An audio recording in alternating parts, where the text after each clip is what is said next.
dad lagu dahfurayay bug la magac baxay 1960kii uu qoray Cabdiraxmaan Maxamed Cabdidoon ayaa loo qabtay waqooyiga magaalada London. Haddaba xafladan waxaa ka soo qayb galeen qoraa, aqoon-yahano iyo dadweyne isku jira rag iyo haween. 1969kii waxay ahayd taariikh mahadda ah oo shacbiga Soomaaliyeed ay dhaxleen kadib markii la dilay madaxweynihii hore ee Soomaaliya Cabdirashiid Cali Sharmaarke talada dalkuna ay la wareegeen 25 sarkaal oo ka tirsanaa ciidamada qalabka sida ee Soomaaliya. 69kii in laga hadlo waa mudan tahay dadka Soomaaliyeedna loo sheego wixii dalka ka dhacay. titoliisu waa magaciisu waa 1969 laakiin 1969 kaliya maaha wuxuu ka hadlayo wuxuu ka hadlaa sanooyin badan wixii ka dambeeyay sanadkaas wixii ka horeeyay Soomaaliya bilowgii hore gobonimada markii la qaatay dawladihii rayidka ahaa kuwii militariga xukumay iyo mar dambe marka waa badan yahay maaha 1969 jiilka hadda jira iyo kuwa soo socdaba aad iyo aad muhiim u tahay 1969kii wixii dhacay iyo ilaa iyo taariikhdii muxuu ahaa 1943 laga soo bilaabo 60kii la yimaado 69kii ilaa haddeerna waa history badan iyo isbedel weyn oo Soomaaliya ku dhaco kala duwan dhacay taariikh aad iyo aad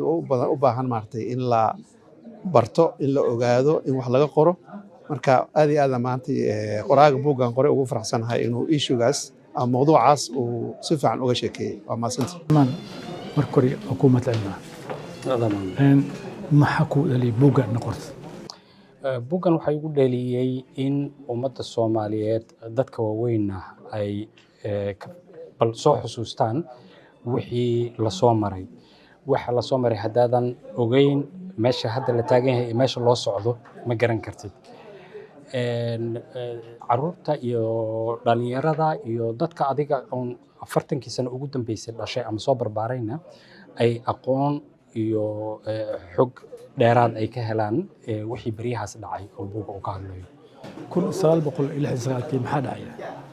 buugga magaciisa 1969kii sababta ugu soo qaatay waxa weeye 69kii waxaa dhacay 3 event waaweyn 3 waxyaabo aad u waaweyn oo saameeyay mustaqbalka Soomaaliyeed waxay ahayd doorashadii ugu dambeysay oo xor ah oo xisbiye badan sanadkii la qabtay waa bishii Maarso bishii Oktoobarna 15keeda waxaa la dilay madaxweynihii jamhuuriyadda oo ahayd wax dadka ku cusub oo aan weliga la maqal waxaas oo kale xanuun badan lahayd 5 maalmood kadibna militariga waxaa la wareegay xukunkii dalka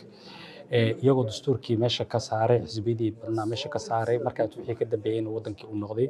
wadan xoogaa xirxiran marka loo fiiriyo sidii markii hore u ahaa Cabdiraxmaan Cabdidoon kaas waxa Cabdiraxmaan Cabdidoon oo maanta xaflad ku soo bandhigay buuggiisa 1969 Axmed Roberto TV-ga Caalami Universal magaalada London